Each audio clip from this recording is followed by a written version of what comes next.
તો અમદાવાદના સરખેજ વિસ્તારમાં હત્યાનો બનાવ સામે આવ્યો હતો। પૈસાની લેવડ દેવડમાં જીવલેણ હુમલો કરવામાં આવ્યો હતો। સુનિલ અને જયેશે મળીને હત્યા કરી। શિવ નામના વ્યક્તિનું મોત નીપજ્યું હતું।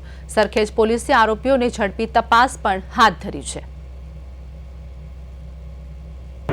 સરખેજ પોલીસ સ્ટેશનની હદમાં એક હત્યાનો ગુનો નોંધાયો છે।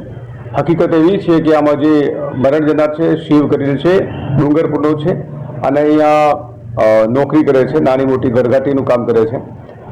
એમણે જે આરોપી છે સુનિલ, એની પાસેથી ગઈ દિવાળી વખતે 2 લાખ રૂપિયા ઉછીના લીધેલા હતા। ત્યાર પછી જે આરોપી છે એ અવારનવાર પૈસા માટે ઉઘરાણી કરતો હતો, પરંતુ આ જે મરણ જનાર છે ફોન ઉઠાવતો ન હતો।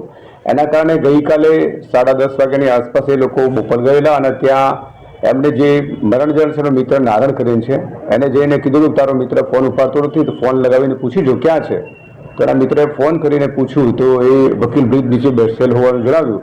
એટલે આ આરોપી સુનિલ, જયેશ અને એક કાયદાના સંઘર્ષમાં આવેલ કિશોર, એ 3 જણા ત્યાં ગયા।